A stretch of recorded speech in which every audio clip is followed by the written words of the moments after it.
আল্লামা মামুনুল হক, আপনি কি মনে করেন যে মওদুদী সাহেবের দেখিয়ে দেওয়া আদর্শ বা পথ বাদ দিলে জামায়াতে ইসলামী যে মানে কথা বলে সেই রাজনীতিতে তারা থাকবে, নাকি তাদের কিছু পরিবর্তনও করতে হবে যদি ব্যাপারটা শুধু মওদুদী সাহেবই হয়? হ্যাঁ, শুধু এখানে আমি জামাতে ইসলামের রাজনীতি সম্পর্কে আমার যে অবজারভেশন, সেটা হলো জামাতে ইসলাম অনেক ক্ষেত্রেই মওদুদী সাহেবের অনেক আদর্শকেই তারা অনুসরণ করে না। ওকে, যারা মওদুদী সাহেবের একনিষ্ঠ ভক্ত তাদের পক্ষ থেকে জামাতে ইসলামের ব্যাপারে এই ধরনের বড় ধরনের আপত্তিও আছে যে মওদুদী সাহেবের বেশ কিছু গুরুত্বপূর্ণ ফিলোসফি, তার বেশ কিছু দর্শন জামাতে ইসলাম রাজনীতিতে অনুসরণ করছে না। যেরকম জামাতে ইসলাম যেইভাবে গণতান্ত্রিক ধারাকে প্রমোট করছে, এটা মওদুদী সাহেবের মূল তার যে বক্তব্য, তার যে আদর্শ, সেটা থেকে অনেকে মনে করেন যে জামাতে ইসলামের বিচ্যুতি ঘটেছে। ওকে, কাজেই সেই হিসাবে আমি বলতে চাই এই জায়গায় কিছুটা ব্যবধান আছে আর কি। আপনি যেহেতু গণতন্ত্রের প্রশ্নটা তুললেন, সেহেতু আমি একটু জানতে চেয়ে রাখি যে আপনি মানে খেলাফতে মজলিস গণতন্ত্র প্রশ্নটাকে কিভাবে ডিল করে। আসলে গণতন্ত্র বলতে আমরা যে মডেলটা দেখি, জামায়াতে ইসলামীও যে ধরনের গণতন্ত্রের কথা বলে, খেলাফতে মজলিসের ক্ষেত্রে গণতন্ত্রের প্রশ্নের উত্তরটা কি? আসলে খেলাফতে মজলিসের চোখে গণতন্ত্রটা কেমন? হ্যাঁ, আমরা আমরা আমরা গণতন্ত্রের তিনটা পার্ট করি। গণতন্ত্রের মধ্যে তিনটা পার্ট আছে। একটা পার্ট হলো বিশ্বাসের জায়গা, আর একটা পার্ট হলো অ্যাপ্লিকেশনের জায়গা। অ্যাপ্লিকেশনের জায়গার মধ্যেও আবার দুইটা পার্ট আছে। আমরা তো গণতন্ত্রের যে সবচেয়ে জনপ্রিয় ডেফিনিশন আব্রাহাম লিঙ্কনের দেয়া, government of the people, by the people, for the people, এটাই আমরা জানি। তো এই যে গভর্নমেন্ট অফ দ্য পিপল, এটা হলো বিশ্বাসের জায়গা গণতন্ত্রের। এই জায়গাটা ইসলামের সাথে শতভাগ সাংঘর্ষিক। ইসলাম কখনোই রাষ্ট্রের, জনগণের, কারোরই নিরঙ্কুশ সার্বভৌম ক্ষমতাকে স্বীকার করে না। ইসলামের লা ইলাহা ইল্লাল্লাহ যে ব্যক্তি বিশ্বাস করবে, ইসলামের সেই প্রথম কালেমার সাথেই গভর্নমেন্ট অফ দ্য পিপলের সরাসরি সংঘর্ষ। কাজে আমরা মনে করি না যে গভর্নমেন্ট অফ দ্য পিপল, জনগণের যেটা চাইবে, যা চাইবে সেটাই আইনে পরিণত হবে, বিষয়টা এমন নয়।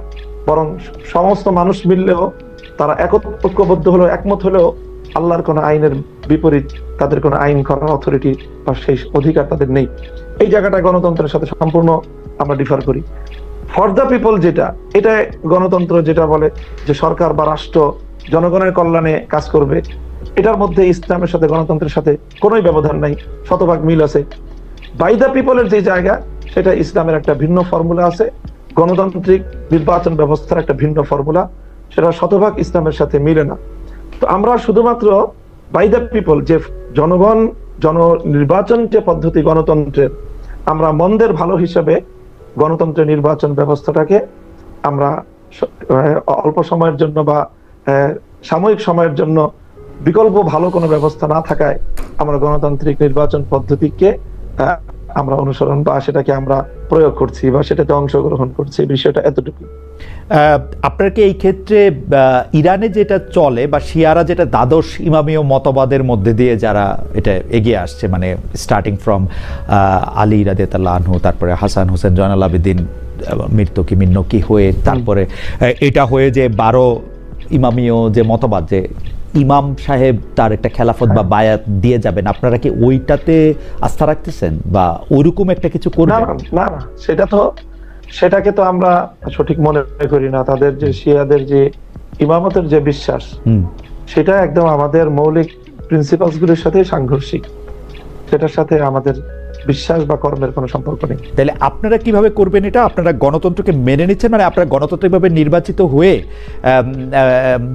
খেলাফতের দিকে এগুলি কি মানে মডিফাই করব, নির্বাচন ব্যবস্থা মডিফাই করব। সেটা কিরকম হবে? ধরেন আপনি খলিফা নির্বাচিত হলেন, তাহলে আপনি কি বায়াতটা দিয়ে যাবেন আরেকজন খলিফাকে? সেটা না, সেটা হবে কেন? সেটা কি আমরা যেটা করব সেটা হলো সর্বপ্রথম আমাদের যে শরিয়া ভিত্তিক নির্বাচন ব্যবস্থার যে ফর্মুলা, আমরা প্রথমে নির্বাচন কমিশনটাকে আমরা এখানে সংস্কার করব। নির্বাচন কমিশনের দায়িত্ব নির্ধারণ করব। নির্বাচন কমিশনের দায়িত্ব হবে ভোটার আইডি কার্ড প্রণয়ন করা। এখন যেটা দেয় ন্যাশনাল আইডি কার্ড, রাষ্ট্রের মধ্যে দুই ধরনের আইডি কার্ড থাকবে, একটা হবে এনআইডি আর একটা হবে ভিআইডি। ন্যাশনাল আইডি কার্ড রাষ্ট্রের সকল নাগরিকরা পাবে, ভোটার আইডি কার্ড রাষ্ট্রের সকল নাগরিকরা পাবে না। হুম, রাষ্ট্রের ভোটার আইডি কার্ড পাবে দুটো ক্রাইটেরিয়ার উপর ভিত্তি করে। হুম, একটা ক্রাইটেরিয়া হবে হলো যে একজন মানুষ যার মধ্যে এই সঠিক শাসক নির্বাচন করার মতো সেই দক্ষতা, সেই যোগ্যতা, সেই ধরনের ক্যাপাবিলিটি যার প্রমাণ হবে পরীক্ষার মাধ্যমে যে কোনো একটা, এটা হলো একটা ক্রাইটেরিয়া। মানে দ্বিতীয় ক্রাইটেরিয়া হবে যার মধ্যে জি জি একটু যদি মানে আমাদের দর্শকদের উদ্দেশ্যে বা আমাদের জন্য যদি একটু ছোট ছোট করে বলেন, মানে একটা পরীক্ষার মাধ্যমে শাসক নির্বাচনে ভোট দেওয়ার ক্ষমতা আছে কিনা সেটা নির্বাচিত করা হবে, তাই তো? হ্যাঁ, একটা পরীক্ষার মাধ্যমে বলতে কোনো একটা ক্রাইটেরিয়া দেওয়া থাকবে, হয়তো শিক্ষাগত যোগ্যতার বিভিন্ন বিষয় এবং সার্টিফিকেশনের রাষ্ট্রীয় একটা আয়োজন থাকবে। সেই রাষ্ট্রীয় আয়োজনগুলির মাধ্যমে এখন যেমন একজন মানুষ ভোটার ন্যাশনাল আইডি কার্ড পায় কিভাবে? ন্যাশনাল আইডি কার্ড কিন্তু পাওয়ার জন্য তার স্থানীয় একটা প্রশাসনিক, তারপরে জনপ্রতিনিধি, যে স্থানীয় সরকারের একটা মিনিমাম সেখানে তার একটা লাগে, মানে সেখান থেকে সত্যায়ন লাগে। ঠিক ওরকম কোন একটা আয়োজন থাকবে, ওরকম কোন একটা আয়োজন থাকবে যে সত্যায়নের মাধ্যমে, একটা যাচাই বাছাইয়ের মাধ্যমে একজন ভোটারের প্রথম ক্রাইটেরিয়া তাকে উত্তীর্ণ হতে হবে যে হ্যাঁ, তিনি একজন যোগ্য শাসক নির্বাচন বা যোগ্য শাসক বাছাই করার মতো তার মিনিমাম যোগ্যতা এবং দক্ষতা তার মধ্যে আছে। এই যোগ্যতাটা অর্জনের জন্য তাকে একটা বিশেষ শিক্ষায় শিক্ষিত হতে হবে, তাই তো? বা ধরেন ক্লাস 5 পর্যন্ত পাস করলো বা 10 পর্যন্ত পাস করলো, ওরকম কিছু? সেটা সময়ের হিসাবে, সময়ের প্রয়োজন হিসাবে এটাকে বাস্তবতার নিরিখে নির্বাচন করতে হবে যে শিক্ষাগত যোগ্যতাটা এখানে লাগবে কি লাগবে না, শিক্ষাগত যোগ্যতার বিষয়টা এখানে প্রয়োজন হবে কি হবে না, এটা ইসলাম নির্ধারণ করে দেয়নি। ইসলাম যেটাকে নির্ধারণ করেছে যে অবশ্যই ভোটারকে এই যোগ্যতা রাখতে হবে যে সে সঠিক শাসক নির্বাচন করার মতো যোগ্যতা তার থাকতে হবে। ওকে, সেই ক্ষেত্রে কি তাকে সবাইকে, মানে যারা ভোটার হবে তাদের সবাইকে মুসলমান হতে হবে, মানে ওরকম কোনো কিছু কি থাকবে? না না, অমুসলিমরাও পারবে? অমুসলিমরা যদি তাদের মধ্যে ওই ধরনের, তাদেরকে যদি রাষ্ট্র নির্বাচন করে বা ব্যবস্থা করে, সেটা রাষ্ট্রের সিদ্ধান্তের, নির্বাহী সিদ্ধান্তের বিষয় থাকবে। সেই সিদ্ধান্তের আলোকে যদি সেটা হয়, তাদেরকে তাদের একটা মতামত নেওয়ার যদি অবকাশ রাখা যায়, সেটা রাখার অপশন থাকবে। আর দ্বিতীয় যে ক্রাইটেরিয়া থাকবে সেটা হলো যে আমানতদারিতা থাকতে হবে, যে নৈতিকতা, নীতি নৈতিকতার ন্যূনতম মানে একজন মানুষকে উন্নীত হতে হবে, যার দ্বারা এমন কোন অপরাধ বা এমন কোন অভিযোগ যার ব্যাপারে প্রমাণিত হবে যে তিনি ব্যক্তি স্বার্থে, দলীয় স্বার্থে অথবা অন্য কোন স্বার্থের কারণে যোগ্য ব্যক্তিকে চেনার পরেও, জানার পরেও অযোগ্য ব্যক্তিকে শাসক হিসেবে তিনি যাকে মতামত দিতে পারেন, এরকম ব্যক্তিও ভোটার আইডি কার্ড পাবে না। এই দুটি ক্রাইটেরিয়া। ওকে, একটা হলো হ্যাঁ, মানে একটা হচ্ছে যে এক ধরনের যোগ্যতা, শাসক নির্বাচনে তার যোগ্যতা আছে কিনা, আর একটা হচ্ছে যে মানে তার নৈতিক জায়গা থেকেও সে আসলে কতটা তৈরি এইটা করার জন্য। আমি ছোট ছোট দুই তিনটা প্রশ্ন করতে চাই। নারীরা কি এই জায়গায়, বা যারা ইসলাম ধর্ম অবলম্বন করে না সেটা আপনি বললেন, তারাও কি এই যোগ্যতা অর্জন করতে পারবে যদি এটা মানে? নারীরা তো অবশ্যই পারবে, এখানে নারী পুরুষের কোনো ভেদাভেদ নাই, নারী পুরুষের ভেদাভেদ নাই, পুরুষ কোনো ভেদাভেদ নাই, নারী এবং পুরুষ সকলেই একেবারে নির্বিশেষে এই যোগ্যতা অর্জন করতে পারবে। আচ্ছা, এই ক্ষেত্রে আমার প্রশ্ন হচ্ছে যে আপনি যেহেতু অনেক দিন ধরে বিষয়গুলি নিয়ে ভাবছেন, আপনি ক্লাসেও পড়ান বিষয়গুলা নিয়ে মানুষদের, আপনার কাছে কি মনে হয় আপনার এই ক্রাইটেরিয়ানে বাংলাদেশে এখন কত সংখ্যক ভোটার থাকতে পারে? আমরা 18 কোটি বাংলাদেশের মধ্যে। অবশ্যই ভোটার সংখ্যা অনেক কমে আসবে। জি, বাংলাদেশে বর্তমানে 18 কোটি মানুষের মধ্যে ভোটার আছে 12 কোটির মতো। জি, হয়তো সেই ক্ষেত্রে এটা আরো অর্ধেকের কমে নেমে আসবে, হতে পারে। যারা ভোটার হবেন তাদেরকে কি রাষ্ট্র কোনো বাড়তি সুবিধা দিবে, বেতন বা অন্য কোনো কিছু? না, এরকম কোনো কিছু না। আচ্ছা, কোনো বাড়তি সুবিধা তারা পাবে। আপনি এইটা ইন্টারেস্টিং। আপনি বলছেন যদি খেলাফতে মজলিসের পক্ষ থেকে রাষ্ট্র গঠন করা সম্ভব হয়, বা খেলাফতে মজলিসের জোটের পক্ষ থেকে রাষ্ট্র যেভাবে গঠিত হবে সেটাতে যদি অবদান রাখা সম্ভব হয়, সেই ক্ষেত্রে আপনারা ভোটার পদ্ধতি বা ভোট পদ্ধতি আপনারা সংস্কার করবেন। সেই ক্ষেত্রে কারা ভোট দিতে পারবে? আমি এটা বলি নাই। জি, তাহলে আপনি আমাদের এখন যে জোট, আমাদের যে এখন আন্দোলন, এটা হলো বর্তমান বাংলাদেশের জুলাই বিপ্লব পরবর্তী এই মুহূর্তের যে বাংলাদেশ, এই বাংলাদেশের সার্বিক পরিবেশ অনুযায়ী আমরা এই মুহূর্তেই চূড়ান্ত খেলাফা রাষ্ট্রের দিকে যাওয়ার পদক্ষেপ এক ধাপেই নিতে পারবো এটা আমরা মনে করি না। আমাদেরকে এটার জন্য আরো সময় নিতে হবে, মানুষকে এটার জন্য আরো প্রিপেয়ার করতে হবে, তারপরে ধাপে ধাপে আমাদেরকে সেই পর্যায় পর্যন্ত যেতে হবে। ওকে, আপনি ধাপে ধাপে এখানে যেতে চান, তবে আপনার লক্ষ্য হচ্ছে যে এরকম একজন ভোটার যেটি আসলে ইসলামের সাথে সম্পর্কযুক্ত, ওরকম একটা ভোটার তালিকা করা যেখানে একটা ভিআইডির প্রস্তাব আপনি করছেন, যেখানে ভোটার আইডেন্টিফিকেশন কার্ড হবে, শুধুমাত্র একজন নাগরিক হইলেই তিনি ভোট দিতে পারবেন, ব্যাপারটা এরকম না হইতে পারে। সেটা হওয়ার ক্ষেত্রে কি কি ক্রাইটেরিয়ান হবে সেটা হয়তো আলোচনার মাধ্যমে পরবর্তী সময় সিদ্ধান্তের মাধ্যমে সেটি ঠিক করা হবে। আপনাকে ধন্যবাদ। আমি পরবর্তী প্রসঙ্গে যাই যে আপনি মানে এই সরকার, অনেকেই মানে ব্যাপারটা এরকম করে বলেন যে ডক্টর মোহাম্মদ ইউনূস সরকারই আসলে আপনাদের কাবুল যাওয়ার ব্যবস্থা করে দিয়েছিলেন বা কাবুল যেতে দিয়েছিলেন, এর জন্য নিশ্চয়ই আপনারা ধন্যবাদও দিয়েছেন।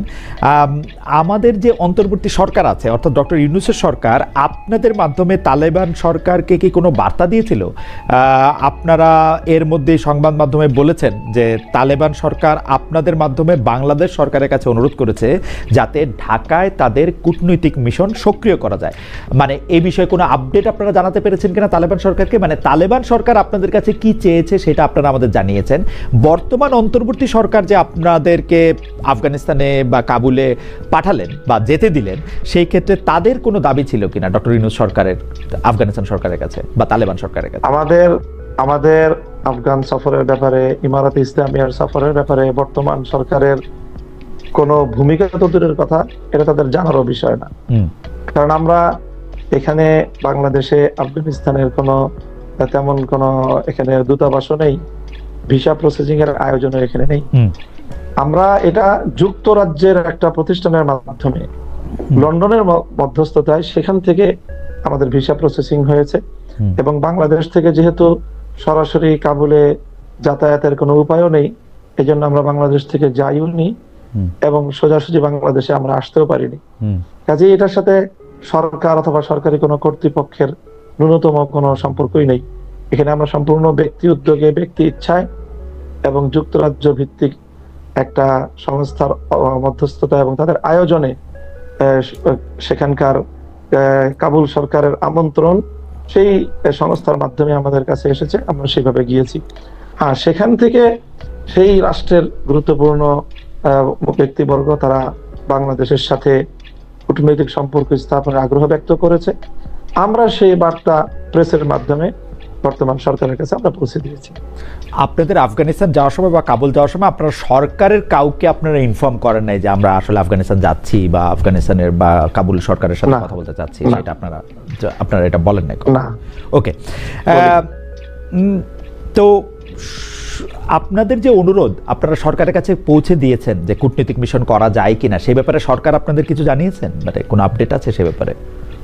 না, এই ব্যাপারে আমাদের কাছে কোনো আপডেট নেই। আমরা এমনিতে অফিসিয়াল ভাবে খোঁজ খবর নিয়েছি, তো অফিসিয়াল ভাবে ওই রকম যে অফিসিয়াল জবাব যে হ্যাঁ তাদের সাথে আমাদের আফগানিস্তানের একটা ছোট্ট অফিস ঢাকায় আছে, সেখানে 1-2 জন ব্যক্তিও আছেন, তাদের সাথে যোগাযোগ আছে, তারা চেষ্টা করছে। এবং এটাও যে বাংলাদেশের পররাষ্ট্র উপদেষ্টা বিভিন্ন সফরে আফগানিস্তানের সেখানকার পররাষ্ট্র দপ্তরের কর্মকর্তাদের সাথে কথোপকথন হয়। বাংলাদেশের সাথে Kabul Dhaka chamber of commerce অথবা ব্যবসা বাণিজ্যের একটা লিঙ্ক তৈরি হওয়ার বিভিন্ন ধরনের কার্যক্রম অনেকেই করছে। পররাষ্ট্র মন্ত্রণালয় থেকে এইরকম তথ্য আমরা পেয়েছি। এর বাইরে সরকারের পক্ষ থেকে বিশেষ কোনো উদ্যোগ নাই। আপনারা যখন কাবুল সফরে গিয়েছেন, যারা মামুনুল হক, আপনি জানেন যে তার পরের মাসেই প্রথমবারের মতো ভারত সফর করে গিয়েছেন আফগানিস্তানের পররাষ্ট্রমন্ত্রী আমির খান মুত্তাকি। এবং আপনি জানেন যে কাবুল ও দিল্লির মধ্যে সম্পর্ক ব্যাপক উন্নয়ন হচ্ছে, বিপরীতে আফগানিস্তান ও পাকিস্তানের মধ্যে সীমান্তে প্রায় যুদ্ধাবস্থা তৈরি হচ্ছে, আহত নিহত হচ্ছে, ইদানিং তাদের সমঝোতা আলোচনাও ব্যর্থ হচ্ছে। বিশ্বাসের দিক দিয়ে তালেবান এখন ব্র্যান্ডিং করতে চাইছে পাকিস্তান নয়, ভারতের দেওবন্দ তাদের মানে যদি আমরা বলি উৎস। সার্বিক পরিস্থিতি নিয়ে কি বলবেন? মানে আমরা বাংলাদেশেও পাকিস্তানে তো বটেই, আমরা কিন্তু আফগানিস্তানের সাথে একটা স্বাভাবিক কূটনীতিক সম্পর্ক আমরা দেখতে পাচ্ছি না। আপনার আসলে লন্ডনের একটা বা যুক্তরাজ্যের একটা সংস্থা, আমি ধরে নেই যে সেটা একটা বেসরকারি সংস্থায়, তাদের মধ্যে আলোচনা করে, অথচ আফগানিস্তানের পররাষ্ট্রমন্ত্রী তিনি ভারত সফর করে গেছেন এবং আমি যতদূর দেখতে পেয়েছি তিনি বেশ মানে সম্মান, আদর, ভালোবাসা এবং অনেক গুরুত্ব পেয়েছেন। এই ব্যাপারটা নিয়ে আসলে এটা অবশ্যই আমার বাংলাদেশের দুর্বল পররাষ্ট্র ব্যবস্থা নীতির কথাই আমি বলবো, যে ভারতের মতো রাষ্ট্র যেইভাবে তারা তাদের রাষ্ট্রীয় সিদ্ধান্ত রাষ্ট্রের স্বার্থের জায়গা থেকে তারা ইন্ডিপেন্ডেন্টলি নিতে পারে, আমাদের বাংলাদেশ সেই স্বাধীনভাবে আমাদের পররাষ্ট্র বিষয়ক সিদ্ধান্তগুলো তারা নিতে পারে না। তারা এখনো সেই পশ্চিমা বিশ্বের ভয়ে ভীত সন্ত্রস্ত, যে কি বলবে না বলবে, এর একটা বিষয়। আর ভারত এবং পাকিস্তান প্রসঙ্গ যেটা আপনি বলেছেন, ভারতের দেওবন্দ প্রসঙ্গ আপনার যেটা বলেছেন, সেটা হলো যে দেখেন, এইটার মধ্যে দেওবন্দ প্রসঙ্গের মধ্যে ভারত পাকিস্তানের সম্পর্ক না। দেওবন্দ আমাদের ভারত, পাকিস্তান, বাংলাদেশ, আফগানিস্তান, এই টোটাল যে দক্ষিণ পূর্ব এশিয়া, এই এশিয়া মহাদেশ, এই এশিয়া দক্ষিণ পূর্ব এশিয়া সাবকন্টিনেন্টালে আমাদের যে আমরা যে ধর্মের যে স্কুল অফ থট বা যেটাকে আমরা চর্চা করি আমাদের, সেটার মূল প্রাণ কেন্দ্র হলো দারুল উলুম দেওবন্দ বিগত 150 বছর ধরে। সেই জায়গা থেকে আমরা বাংলাদেশি যারা আছি কওমি মাদ্রাসার, আমরা আমাদের অপর পরিচয় হলো আমরা দেওবন্দি। ঠিক একইভাবে আফগানিস্তানের বর্তমানে যারা রাষ্ট্র পরিচালনা করছে ইমারতে ইসলামিয়ার সরকার, এর টপ টু বটম পূর্ণটাই দেওবন্দি কওমি চিন্তার অধিকারী। এই জন্য তারা বলেছে যে তাদের প্রাণকেন্দ্র দেওবন্দ। পাকিস্তানের আলেম ওলামা যারা আছেন, পাকিস্তানের ধর্মীয় গোষ্ঠী আমাদের যারা আছেন, তাদেরও কিন্তু সকলের উৎস হলো দেওবন্দ। কাজে দেওবন্দকে যে মূল উৎস ধরা হয়, এটা শুধু আফগানিস্তানের জন্য না, সেটা পাকিস্তানের জন্য, আফগানিস্তানের জন্য, বাংলাদেশের জন্য এবং ভারতের জন্য। এটা একটা ভিন্ন বিষয়। বাকি পাকিস্তানের সাথে তাদের যে সীমান্ত বিরোধ, এইটা হলো তাদের একটা সীমান্তের জটিলতার একটা বিষয়, যেটা পাকিস্তানের যে সীমান্ত প্রদেশ, সেই সীমান্ত প্রদেশের মুসলমানদের, উপজাতীয়দের, তাদের যে একটা দীর্ঘদিনের যে আকাঙ্ক্ষা, দাবি ইসলামী রাষ্ট্রের প্রতিষ্ঠা এবং ইসলামী শাসন ব্যবস্থা কার্যকর করার, সেটা নিয়ে পাকিস্তান সরকার সাথে স্থানীয় সীমান্ত প্রদেশীয় যে তাহরিকে তালেবান পাকিস্তান টিটিপির সাথে একটা সংঘাতের বিষয়, সেটা নিয়ে আফগানিস্তান সরকারের সাথে পাকিস্তান সরকারের একটা দ্বিধাদ্বন্দ্ব বা কখনো উত্তেজনার সৃষ্টি হয়। এটা সীমান্ত উত্তেজনা বলবো। আপনার কাছে এইটা নিয়ে একটু বিশ্লেষণ আমি জানতে চাই, যে মোদী সরকার যেখানে ঘোষিতভাবে বা তার অবস্থানগত কারণে যারা মুসলমানদের জন্য ঠিক মানে বৈষম্যহীন সরকার না, আমি যদি সবচেয়ে ভদ্রভাবেও বলি, সেই মোদী সরকার তালেবান সরকারের সাথে ঘোষণা দিয়ে তালেবান সরকারের সাথে তার আলাদা মানে এক ধরনের মানে কি বলবো ভালোবাসা সম্মানের সম্পর্ক করতে চাইছে। এটা কারণ কি বলে মনে হয়? তালেবানরা সেটাতে মানে তালেবান সরকার সেটাতে আবার সাড়াও দিচ্ছে। মানে একটা আফগানিস্তানের পররাষ্ট্রমন্ত্রীর সফর তো ছোট ঘটনা না আসলে, কারণ এই পৃথিবীর কয়টা দেশ আফগানিস্তানের পররাষ্ট্রমন্ত্রীকে হোস্ট করবে, এমনকি মুসলমান দেশগুলিও, সেটা কিন্তু আসলে হাতে গোনা। সেই ক্ষেত্রে ভারত এটি করছে। মানে মোদী সরকার এবং তালেবান সরকারের এই বন্ধনটাকে আপনি আসলে কিভাবে দেখেন? এটা হলো বর্তমানে পৃথিবীতে রাষ্ট্রীয় স্বার্থের বিষয় সম্পূর্ণ আমি মনে করি।